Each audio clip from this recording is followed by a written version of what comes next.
Hello, welcome back to Voluminum. This is episode 8, and we are looking at a chunk loader here behind me. If you're not familiar with these things, you could do this actually in 1.14, but portals were still pretty laggy in 1.14.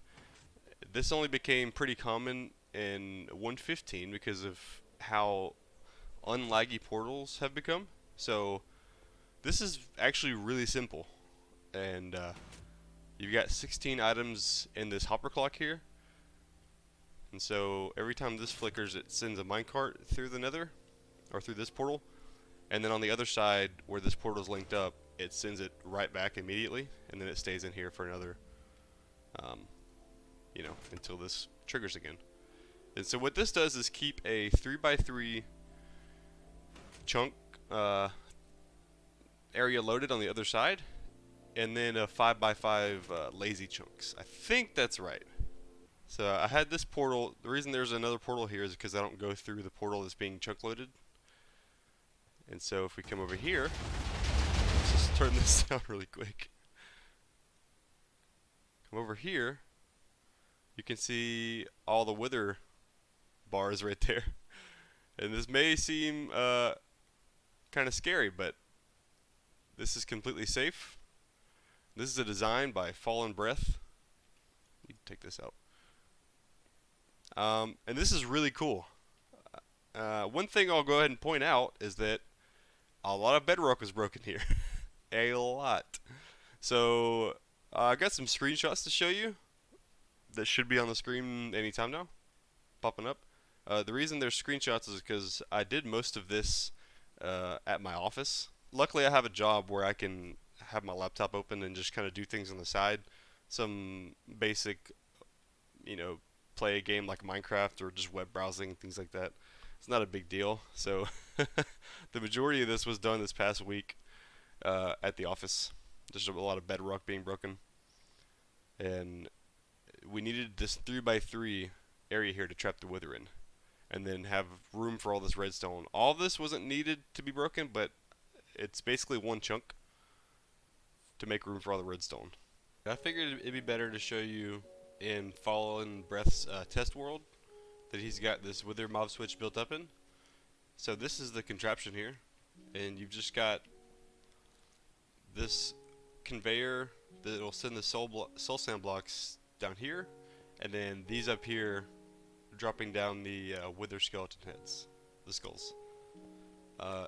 And this works really fast.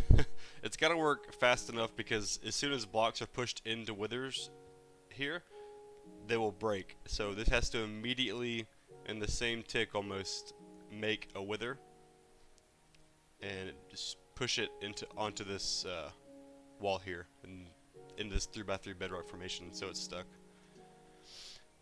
So this is the chunk loader that we have built up. This is the other side of it, the overworld side. And so if you go in the nether, we already saw that with the hopper clock. It sends it through every time it cycles. Can't remember the exact amount of game ticks to keep this area loaded, but these are the 3x3 chunks. This is the one the portal is in. These are entity processing, and then you've got the 5x5 ring outside that are lazy chunks. And we put the withers in the lazy chunks because if they were in here, they would be always loaded and very laggy. But because they're in lazy chunks, they aren't actually being loaded, they're just being counted towards the mob cat because withers don't despawn. And same goes for Shulkers and Elder Dragons, I think, but obviously we wouldn't have Elder Dragons in the overworld.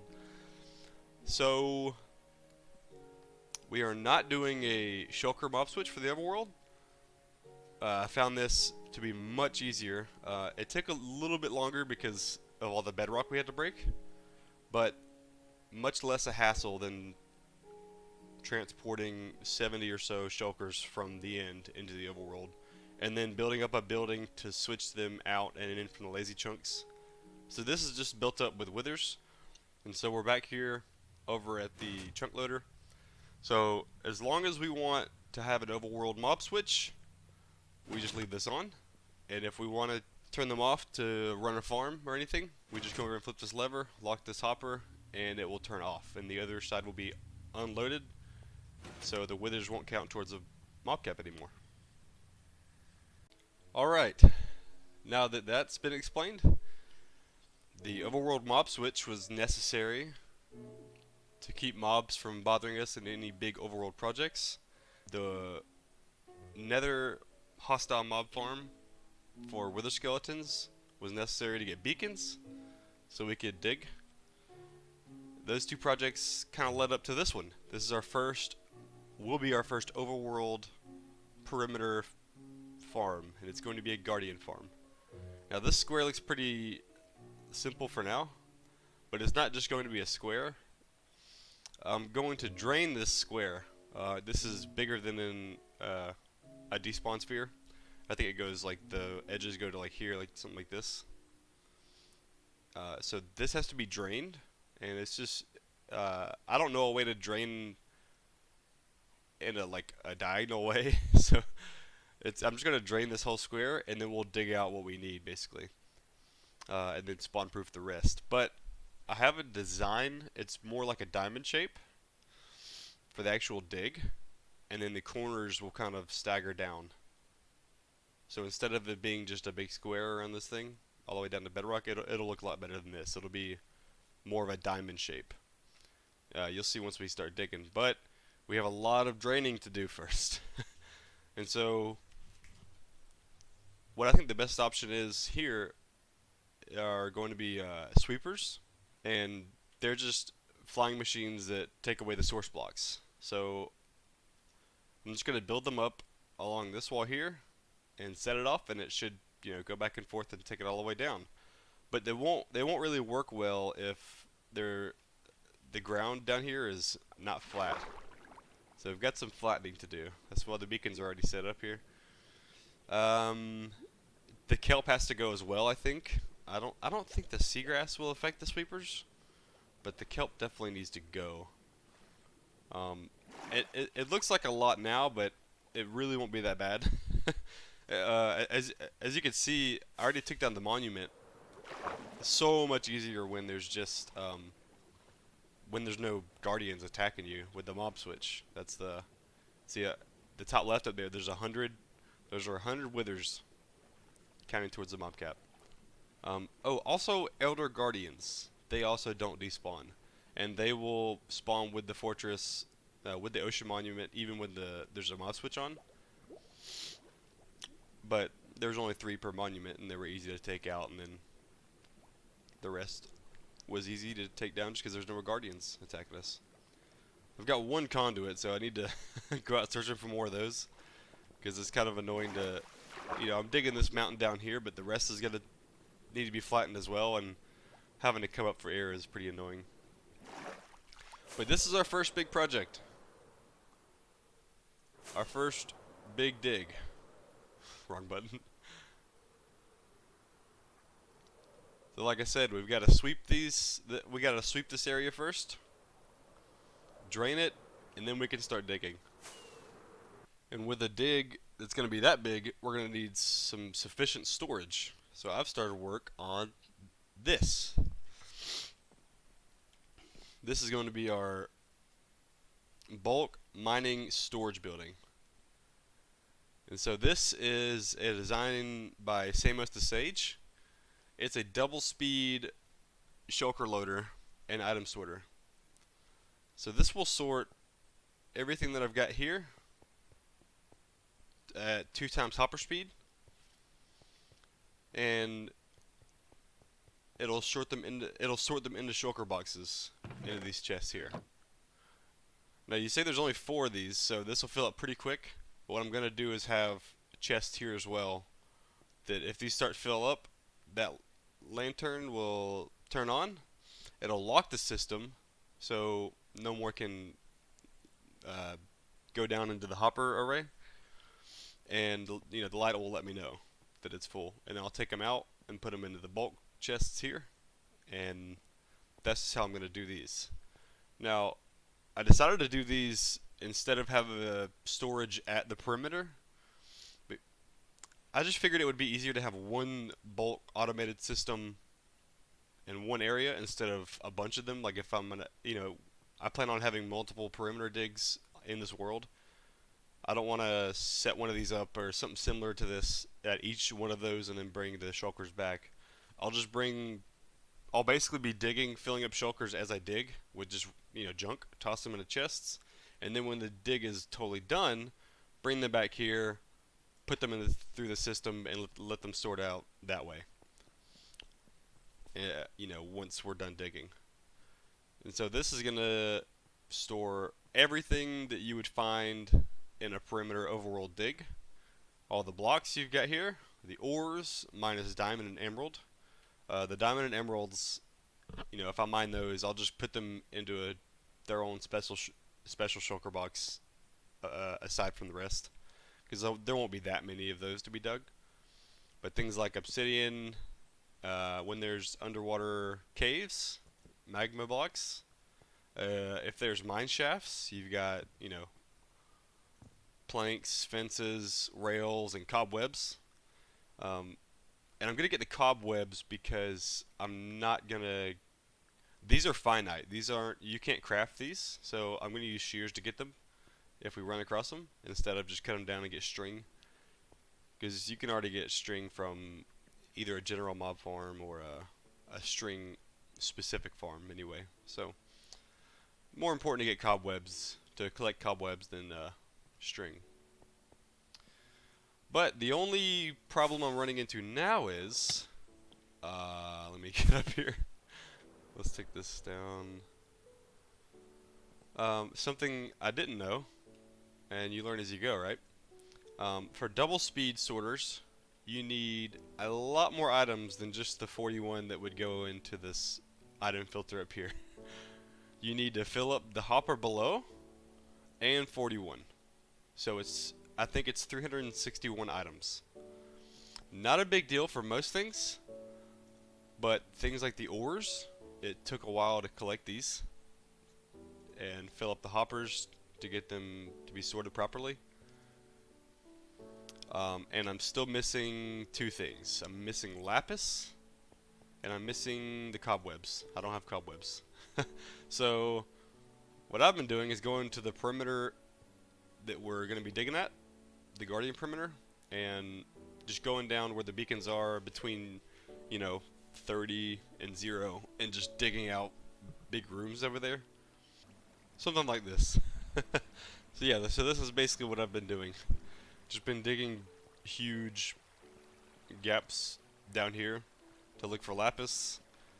Did the same thing for redstone and gold. So yeah, we are just setting up the filters now for the storage building, and then I've got a design for the building itself. So this is just a schematic, but this is basically the front of it here, how it's gonna look. I've got to make some adjustments to it because it's a little bit bigger, or the schematic is a little bit smaller than the actual build, but this is basically gonna be it here. I think it looks pretty cool. This will be our all-star bulk storage digging building. Yeah, so I've got to get the filters for the cobwebs and lapis, and then the storage itself will be done. Well, the filters will be done, but then we have to also set up the input system, and that I have to decide still where it's gonna go exactly, because this is going to, I want to make a stairway down here that leads to the the kind of the dungeon base cave warehouse we're in there, so I can easily come back up here instead of having to go out like I've been doing. I want a staircase down, and I don't know if I want to put the input up here or down there. Maybe an input from from down there and here leading to one tube. We've got an invisible visitor over here. I hear you. Oh, there he is. Let's see. Blue ice for 6 emeralds. You know what? If I had an emerald farm, I might actually take you up on that offer, bud. But for now,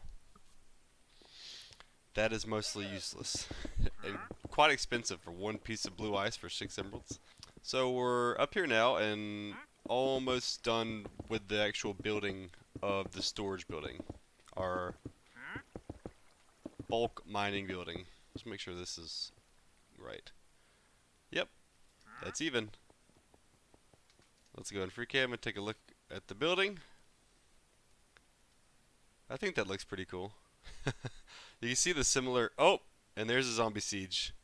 These guys obviously ignore the mob cap. See, it was 100 and now it's 116. These guys do not care about any kind of mob switch. Look how many there are. Jeez. 16 of them just spawned. But you know the good thing about these guys is you could just fly up. Whoops. Wrong button again. So, we should be out of range. They should despawn by now. Yeah. That building over there is very similar to this wheat and beetroot roof as well. I think it's just really simple and small. I don't know. I'm very bad with roofs, so this is the best I could come up with. But that's what we're looking like right now. The storage building. I think it looks okay. I might change the smooth stone slab on top actually to something darker because that looks kind of odd. I don't know. I'm not too concerned with that. I'm more concerned about getting the filters for the last bit of blocks that I need, and then also adding in the input chest. I still haven't done that yet. And I think I've decided that I'll put it in the warehouse here. I've added the steps going up into it. So I think what I'll do is add an input somewhere here. I don't know. I have to decide. But it's gonna go up kind of right here. I think is where the water stream is. But this is where we come up into. Got all our storage here. This is where all the shulkers will be stored. Sorted out, and then as these fill up, I can just grab them, turn around, and store them in here. I won't have to do that very often because these shouldn't fill up that fast anyway. I don't know how many blocks that is, but say you have a shulker per spot and you have 54 spots times 4 is, I don't know, it's a lot, so we should be okay. What is that there? What is that block there? That's an observer? Shouldn't... I think this observer's in the wrong spot. I think these observers should be on the sticky piston. Might have to double check the schematic with that. But anyways, yeah, you can see some comparators off there. I need to get the lapis and the cobwebs figured out. And that's the storage done. So, yeah, we're almost there. Oh, and if you spotted this and were wondering what this is here for, this is just a cool little thing you could do after 114, I think it is. You could place, you could put ladders on the back of trapdoors. I wonder if you can open them. Oh, you can, but the ladder pops off. Okay, mystery solved. But this is here so I can go up. When these lamps come on, it indicates that the storage for whatever it aligns with is out of shulker boxes. Empty shulkers. So come up this, climb up in here, and then I can refill these chests with shulkers. And I've cut down a lot of trees. I've filled up just about every one of these chests with at least a stack of empty shulkers, so they should last a while. And getting close to needing a tree farm for sure, so that may be something we do in the near future as well. Another project in the bag. This doesn't look the greatest because I'm not very good at building, but I gave it my best effort. So this is our mining storage building for our big digs. It's mostly done. I got some finishing touches around the edge here that I'd like to do. But this is the outside of it. You go up in here. We've got our storage and then extra storage. Got our ladder up to refill empty shulkers. These should be fine for a while. Oh, I need to... Yeah, this is it. This actually leads all the way up to the item filters if I need to get up here. Might as well go up here, I guess. You can see the items coming in. I've got this doing some items just to test, make sure it all works, and it does. At the end here, we do have kind of an awkward thing because I didn't do a proper input system, and this is my fault. This is where I'm going to have to probably adjust this in the future because these hoppers can't pick up all these items fast enough, and so a lot of them are skipping over. So it's grabbing one like every other, but basically we need a system to stack them before they come into this item stream, or stack them separately so they come in one by one in groups instead of as fast as they are now, because it's too fast for the hoppers to pick them up. So and that's also the reason I have on the outside of the front here this pipe looking thing with trapdoors, and then these here. I might actually replace these with acacia, but we had to add a little water stream at the end here pushing these down because I wanted an overflow chest in case I accidentally put something in some of the shulkers or put an item in there that didn't need to go in there. And now they'll go down to further down here. I'll show you. I like this. We have access to the whole item sorting back here. We can see, make sure everything's going good. So let's go down the ladder here. You can see they're coming up this like pipe looking thing. I thought this was cool. I didn't know any other way. See, that's the downfall. I knew that would happen. As you're walking by here, you can grab some of the items going through. But it's not a big deal. Anyways, so this is our way up to the storage building. We get the input pipe there, and then the output pipe for the overflows coming down here. Now this, you may think like, oh, this is kind of obnoxious and kind of obstructing the door and all that, but the way I'm looking at this is kind of like a warehouse building that, you know, it just needs to function basically and look kind of good. This is, you know, I'm thinking of it as like a production type deal. Like this is the control room basically, and then you've got, you know, some basic sorting, some basic things, and we've added our first like proper addition to this area. That's now an automated system that'll sort out all the items for us. That's the way I'm looking at it, to kind of like give myself a bit of an excuse to make things look a little bit ugly.